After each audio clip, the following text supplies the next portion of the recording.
শুধু দর্শক বন্ধু, আপনারা দেখছেন একে নিউজ বাংলা। আর এই মুহূর্তে উপস্থিত রয়েছে ভাঙড় নাটাপুকুর।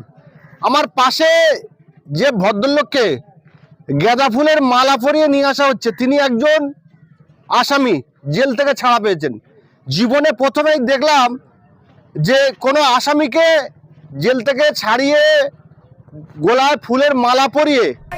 আমরা যেটা ছোট থেকে দেখে এসেছি যে কেউ জেলে গেলে তাকে মানুষ তুচ্ছ করে, ঘৃণা করে, বা যে ব্যক্তি জেল থেকে আসে সে ব্যক্তি কিছুদিন মুখ লুকিয়ে লুকিয়ে থাকে। ব্যতিক্রম ভাঙড়ে যারা আইএসএফ কর্মীদেরকে গ্রেপ্তার করে পুলিশ, তাদেরকে এই আইএসএফের কর্মীরা এবং ভাঙড়ের মানুষেরা মাথায় তুলে নিয়ে ঘোরে। তার জলযন্ত্র নমুনা আপনারা দেখুন। তার কারণ হচ্ছে একটাই, যে ভাঙড়ে বিরোধীদের যখনই গ্রেপ্তার করে পুলিশ, মিথ্যা মামলা দিয়ে গ্রেপ্তার করে বলে ভাঙড়ের 99.99% মানুষ মনে করে যে প্রশাসন মিথ্যাভাবে, অন্যায়ভাবে আইএসএফ কর্মীদেরকে গ্রেপ্তার করে। ভাঙড়ে প্রথম কাশীপুর এবং ভাঙড় থানা ছিল, সেগুলো দুটোকে ভাঙিয়ে ভাঙড়ে 10টা থানা করা হয়েছে। তারপরেও ভাঙড়ে অশান্তি হচ্ছে। তাহলে কি রাজ্য সরকার বা মমতা ব্যানার্জির সরকার চায় না যে ভাঙড়ের মানুষ শান্তি শৃঙ্খলাভাবে থাকুক? তাহলে কেন অত অশান্তি হয়? এলাকার মানুষ কি বলছে শোনাবো। আর যে ব্যক্তি গলায় মালা পরে ঘুরে বেড়াচ্ছে তার কথাও আপনাদেরকে শোনাবো। ফুলের মালা পরে জেল থেকে আসছেন? জি, আপনার ভাগ্য তো খুব ভালো যে ভাঙড়ের মানুষ আপনাদের বরণ করেছে ফুলের মালা। অবশ্যই নওশাদ সিদ্দিকের পার্টি করলে সবাই ফুলের মালা পূরণ করবে, বা নওশাদ সিদ্দিকের জন্য সবাই বুক পেতে দেবে, বা আমও দেবো। এ 13 দিন কেন, 13 বছর যদি থাকতে হয় তাও দেবো এই আইএসএফ এর জন্য। 13 দিন জেল কেটেছেন? 13 দিন অভিযোগ দিয়েছে, ওই পার্টি অফিস আমি নাকি জ্বালিয়ে দিয়েছি, তার জন্য আমাকে অ্যারেস্ট করা হয়েছে। পার্টি অফিস জ্বালিয়েছেন বলে? হ্যাঁ।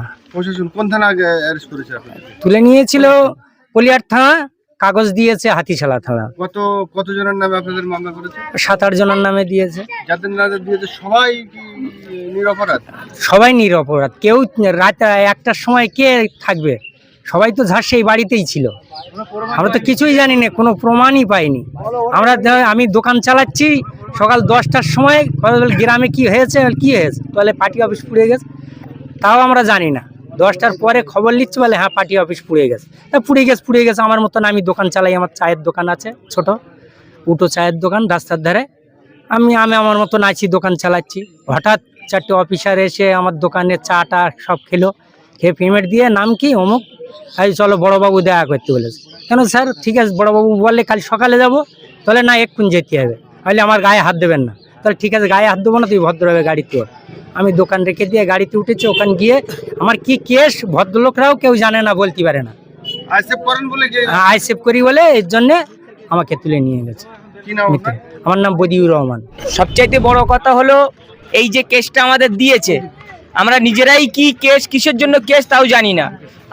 আমি যে কাজটা করি সেই কাজে গিয়েছি রাত 2টোর সময়। সেখানে গিয়ে ওদের মুখে শুনছি যে পার্টি অফিস জ্বালিয়ে দিয়েছে, বা থানা থেকে আমাকে 10টার সময় ফোন করে অফিসার আমার জিজ্ঞাসা করলো যে কি ব্যাপার, কি বৃত্তান্ত, বা কি বললা তুমি বুথের কে? আমি বললাম এই বুথের আমি আইএসএফের সভাপতি। তা স্যার কি হয়েছে বলেন? বললো যে এরকম তোমার গ্রামে নাকি একটা পার্টি অফিস। স্যার আমি তো জানি নাই, আমি তো বাড়িতে নেই, আমি রয়েছি বাগিয়াটি।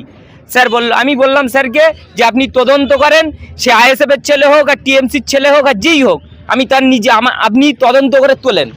কোনো ক্ষয় নাই। 12টার সময় ফোন যাচ্ছে যে তোদের 6 জনের নামে কেস হয়ে গিয়েছে। আমার দিয়েছে, আমার এই ভাইটা দিয়েছে। এই ভাইটার কোনো অপরাধ যদি আমি মানতাম, এই ভাইটা দিনে 200 টাকা 400 টাকা চা বিক্রি করে, তাইতে তার সংসার চলে, এটাই ওর অপরাধ। ও আমার সাথে একটু সাথ দেয়, মানে আমার পার্টি কালারে যেখানে যাই, নওশাদ সিদ্দিকীর ডাকে আমি ওকে নিয়ে যাই, এটাই হলো ওর অপরাধ।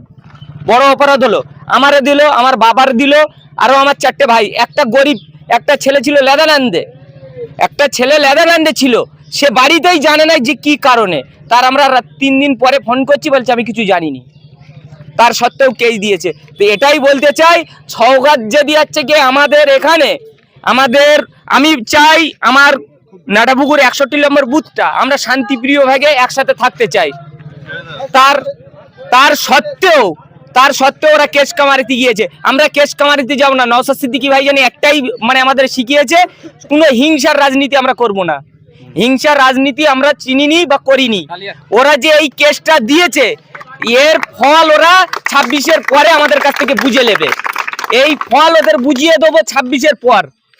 26-এর পরে ওদের বুঝিয়ে দেবো যে আমরা হচ্ছে কেস কেন খেয়েছি। মিথ্যে কেস ছাড়া আর কিছু নেই ভাঙড়ে, মিথ্যে ছাড়া আর কিছু নেই। প্রশাসনকে তৃণমূলের ইশারায় তৃণমূলের কথায় কাজ করছে। প্রশাসনকে আমরা বারবার বলেছি, প্রশাসন একটাই কথা বলছে যে এই কেসের বিশাল আমাদের উপর থেকে চাপ, সওগাত ডাইরেক্ট ফোন করে চাপ দিচ্ছে, তার কারণে এই কেস নিয়েছি আমরা। বলেন যে চাপ দিচ্ছে সে কি মাইনে দেয়? সেটা আমরা প্রশাসনকে বলেছি, প্রশাসন বলে আমরা আমাদের বাধ্যমূলক। আমার বুথের পাশের বুথে একটা ছেলের হচ্ছে দোকান ধরিয়ে দিয়েছে, প্রশাসন এসছে, আমরা প্রশাসনকে বলছে প্রুফ লাগবে। আমি বলি স্যার আমাদের যে এই তুললেন, বলে ওদের কোনো প্রুফ লাগে না, শাসক দল করলে প্রুফ লাগে না, বিরোধী দল করলে। আমার নাম বাকি বিল্লা, আমি আইএসএফ এর হচ্ছে 61 নম্বর বুথের সভাপতি। মালা কেন? ফুলের মালা কি অ্যাকচুয়ালি গত 13 দিন আগে একটা আমাদের নাটাপুকুর 61 নম্বর বুথে তৃণমূলের দুষ্কৃতীরা তাদের নিজেদের একটা গাঁজা খাওয়া একটা অফিস ছিল, সেটা পার্টি অফিস নামে নাকি পরিচিত। তো যাই হোক, সেইটায় ওরা নিজেরা রাত 12টা-1টার দিকে জ্বালিয়ে দিয়ে আমাদের কিছু কর্মীদেরকে মিথ্যা কেস দিয়ে তারা ফাঁসায়, তার মধ্যে এনাকে গ্রেপ্তার করে এবং পুলিশ, এবং তার কোনো ইনকোয়ারি না, কোনো তদন্ত না, ডাইরেক্ট এনাকে গ্রেপ্তার করেছে। এবং সেখান থেকে আমরা দেখছি আমাদের কয়েকজনা ব্যক্তি এমন ভিন রাজ্যে কাজে ছিল, তাদের নামে মামলা দিয়েছে, তারা জানেই না। এই মামলা দেওয়ার পরে তাদের কাছে খবর গিয়েছে যে তাদের নামে মামলা করা হয়েছে, তারা আবার বাড়ি এসছে, এরকম কিছু ঘটেছে। এবং আমাদের যে বিশেষ করে যে বিধায়ক সওগাত মোল্লা মিটিং করেছিল আপনারা জানেন, সেইটা অন্যদিকে নিয়ে যাওয়ার কারণে মানে চেষ্টাই ছিল। আর সওগাত মোল্লার একটা প্রোগ্রাম আছে ভাঙড়ে, প্রায় কম বেশি 2 থেকে 250 মিথ্যা কেসে ফাঁসানো হবে আইএসএফের এরম মানে লড়াকু ছেলেদেরকে, তাই তারই একটা ষড়যন্ত্র শিকারিনী। এবং যে পরিকল্পনাটা চলছে আমাদের এখানে দেখছি রাতের বেলা সেখান থেকে তৃণমূলের নেতাদের বাড়ি প্রশাসন, এক শ্রেণীর প্রশাসন বসে আছে এবং বোম বন্দুক নিয়ে আইএসএফের কর্মীদের বাড়ি ঢুকিয়ে দিয়ে ফাঁসাবার প্ল্যান করছে। তাই আমরা বলতে চাই যে তৃণমূল কংগ্রেসের দালালি করা বন্ধ করতে হবে প্রশাসনকে। প্রশাসন যেভাবে তৃণমূল কংগ্রেসের দালালি করে আমাদের কর্মীদেরকে মিথ্যে কেসে ফাঁসানো হচ্ছে, এর ধিক্কার জানাই। এবং তার সাথে সাথে আমরা রাজ্য নির্বাচন কমিশনার ও কেন্দ্রীয় নির্বাচন কমিশনারের কাছে এইটা দৃষ্টি করতে চাই যে ওনারা যে মিথ্যা কেস দিচ্ছে, ভাঙড়ে যত কেস দিয়েছে এই পর্যন্ত, অন্তত যদি আপনার কয়েক হাজার কেস খায়, তা 99% মিথ্যা কেস। এই যে এই পর্যন্ত ভাঙড়ে আইএসএফের ছেলেরা কেস খেয়েছে, 99% মিথ্যা কেস। আসামিকে জেল থেকে ছাড়িয়ে গোলাপ ফুলের মালা পরালেন কেন? ভাঙড়ের মানুষকে, আসামিদেরকে অপরাধ যারা করে তাদেরকে প্রাধান্য দিচ্ছে, সাধারণ মানুষকে নয়। এইটাই তো শাসক ভয় পাচ্ছে যে আইএসএফের ছেলেরা জেল থেকে বার হলে পা থেকে মাথা পর্যন্ত কেন মালা, এইটাই তো ওনারা ভয় পাচ্ছে। কেননা ও শাসকের কেউ জেলে গেলে চোর করে লোকে জুতো ছড়ে, আইএসএফের ছেলে কেউ জেল থেকে বাইরে আসলে ফুলের মালা দিয়ে পুরো মাথা থেকে পা পর্যন্ত রেডি করে দেয়। এর নামই আইএসএফ, এর নামই নওশাদ সিদ্দিকী। নওশাদ সিদ্দিকী যে দল করে সেই দলটাই সাচ্চা দল বলে মনে করছেন? অবশ্যই নওশাদ ভাই সমাজকে পরিবর্তনের ডাক দেয়, সমাজকে পরিবর্তন করার জন্য লড়াই করতে বলে। আমরা হিংসার রাজনীতি করি না, হিংসাকে প্রশ্রয় দেই না, হিংসার রাজনীতি করি না বলে মানুষ আমাদের ভালোবাসে, মানুষ আমাদের পাশে থাকে, আজকে বুঝতে পারছেন। ঠিক। কলকাতা পুলিশ আসার পরে আপনাদের কি সমস্যা বেড়ে গেছে আরো? সেটা সময়ের সাথে সাথে বোঝা যাবে, সময়ের সাথে সাথে বলা যাবে। তবে কম বেশি কিছু হয়েছে, সেটা আমরা 26-এ ভোট ইলেকশনের পরে ডিক্লেয়ার জানাবো। কাশীপুর এবং ভাঙড় থানা ছিল, ভাঙড়ের মধ্যে সেইটা ভেঙে 9টা, আর গতকাল একটা থানা আরো উদ্বোধন হয়েছে বিজয়গঞ্জ বাজার। 10টা থানা হওয়ার পরেও ভাঙড়ে আশঙ্কা কেন? যতই থানা বাড়াক আর যতই প্রশাসন বাড়াক, মেন প্রশাসনকে যদি সঠিকভাবে গণতান্ত্রিকভাবে কাজ না করতে দেবো হয়, পাড়ায় পাড়ায় নওশাদ ভাই একটা কথা বলেছে, পাড়ায় পাড়ায় থানা দিয়েও কোনো লাভ হবে না। তোরা যদি পাড়ায় পাড়ায়ও থানা দিয়ে প্রশাসনের সঠিকভাবে কাজ না করতে দেওয়া হয়, যতই থানা বাড়া কোনো কাজের কাজ হবে না আমরা মনে করি। ভাঙড়ে থানা বাড়ানো এবং কলকাতা পুলিশের আওতায় এনে কি বিরোধীদের দমন করা?